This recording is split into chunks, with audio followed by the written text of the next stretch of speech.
हाय beautiful souls, कैसे हैं आप सब। आई होप कि आप सब अच्छे होंगे। आज मैं बात करूंगी ट्विन फ्लेम के बारे में। तो ट्विन फ्लेम जर्नी में डिवाइन मैस्कुलाइन और डिवाइन फेमिनाइन, क्या ये दोनों एक दूसरे को मिरर करते हैं? तो जी हाँ, ये दोनों एक दूसरे को मिरर करते हैं, क्योंकि ट्विन फ्लेम जर्नी में जो डिवाइन फेमिनाइन और मैस्कुलाइन होते हैं ना, ये दोनों भले ही अलग अलग बॉडीज़ में होते हैं, लेकिन एक ही सोल होती है ना, और इन्हें मिरर सोल भी कहा जाता है। तो इन्हें मिरर सोल ऐसे ही नहीं कहा जाता है, ये दोनों एक दूसरे को मिरर भी करती हैं, इसीलिए इन्हें मिरर सोल भी कहते हैं, है ना। तो डिवाइन मैस्कुलाइन आपको कब मिरर करते हैं डिवाइन फेमिनाइन? देखिए, जब आपकी डिवाइन फेमिनाइन आपकी जब अवेकनिंग होती है ना, तो तब आपके पार्टनर जो डिवाइन मैस्कुलाइन है वो आपको मिरर करते हैं, है ना। अगर आप उनके पीछे रन कर रही हैं, आप उन पे जज कर रही हैं, ब्लेम कर रही हैं, एंगर कर रही हैं, है ना, तो सेम चीज़ें वो वही करते हैं आपके साथ में, है ना। अगर आप सेल्फ़ लव नहीं करती हैं, खुद को चूज़ नहीं करती, यानी सेल्फ़ लव करना यानी खुद को चूज़ करना, खुद को एक्सेप्ट करना होता है ना।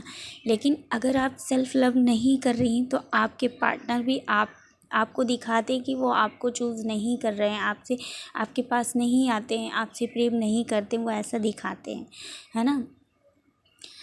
तो यहाँ पर भी मिररिंग होती है। यदि आप रन कर रहे हैं, उनके पीछे भाग रहे हैं, उनको चेस कर रहे हैं, तो आपका पार्टनर भी आपसे रन कर रहा होता है ना। वो भी आपसे रन कर रहे होते हैं, क्योंकि देखिए वो रन इसीलिए कर रहे होते हैं डिवाइन फेमिनाइन, क्योंकि आप दोनों देखिए अलग नहीं हो, आप एक ही सोल होते हो, है ना। आप उनके पीछे रन कर रही हैं डिवाइन फेमिनाइन, यानी कि आप अपने पीछे भाग रही हैं, आप खुद का पीछा कर रही हैं, खुद के पीछे भाग रही हैं, है ना। तो इसीलिए कहा जाता है कि आप उनको चेज़ ना करके, उनके पीछे रन ना करके ना, आपको क्या करना है, आपको सबसे पहले खुद को चूज़ करना है, सेल्फ़ लव करना है, खुद की हीलिंग करनी है, हाई वाइब्रेशन में आना है, अपनी सोल की हीलिंग करनी है, चक्रास, मेडिटेशन, ये सब करना है ना, ताकि आपकी अवेकनिंग हो सके। इसीलिए आपको आपका पार्टनर मिरर करता है, क्योंकि मिरर इसीलिए करते हैं कि वो आपको मिरर करके यही बताना चाहते हैं कि आप पहले खुद पर काम करिए, खुद की एनर्जी को बैलेंस में लाइए, है ना डिवाइन फेमिनाइन। तो आपको उनके पीछे रन ना करके सबसे पहले खुद पे ध्यान देना चाहिए ट्विन फ्लेम जर्नी में डिवाइन फेमिनाइन, है ना। और आपका पार्टनर आपको कब तक मिरर करता रहता है? आपका पार्टनर आपको तब तक मिरर करते रहते हैं जब तक आपकी फेमिनिन एनर्जी की ब्लॉकेज जो हैं वो ख़त्म नहीं हो जाते हैं, सभी कर्मा क्लियर नहीं हो जाते हैं, आपकी एनर्जी पूरी तरह से हील नहीं हो जाती है। और जब तक आपकी जो फेमिनिन एनर्जी है बैलेंस में नहीं आ जाती है, पूरी तरह से अवेकन नहीं हो जाती है, तब तक आपके जो पार्टनर हैं यानी डिवाइन मैस्कुलाइन हैं वो आपको तब तक मिरर करते रहेंगे, है ना। जब तक आप ना अनकंडीशनल लव में नहीं आ जाती हैं तब तक आपके पार्टनर आपको मिरर करते रहते हैं।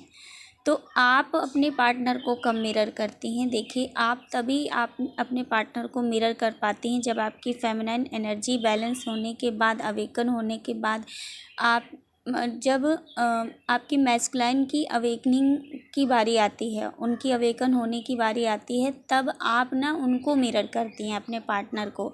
तो आप भी वैसे ही मिरर करती हैं, है ना। आप भी उनको ऐसे मिरर करके आप उन्हें यही बताना चाहती हैं कि आपको खुद की लाइफ में सुधार करने हैं, अपने अंदर सुधार करने हैं, है ना। जो भी चीज़ें हैं, जो भी गड़बड़ हुई होती है ना जर्नी में, बहुत ज़्यादा डिवाइन मैस्कुलाइन के साथ में ऐसा होता है कि बहुत ज़्यादा मिस्टेक्स हो जाती हैं, तो आप भी उन्हें मिरर करके ये बताते हैं कि आप अपनी लाइफ में पहले सुधार करिए और खुद में सुधार करिए, है ना। तो यहाँ पे हमने क्या समझा कि डिवाइन मैस्कुलाइन ही डिवाइन फेमिनाइन को मिरर नहीं करते हैं, लेकिन डिवाइन फेमिनाइन भी मैस्कुलाइन को मिरर करती हैं, दोनों एक दूसरे को मिरर करती हैं, दोनों एक दूसरे के टीचर होते हैं, है ना। दोनों एक दूसरे को बताते हैं कि आपको आपकी सोल के लिए क्या करना है, आपको कैसे सुधार लाने हैं। तो आई होप कि वीडियो आपकी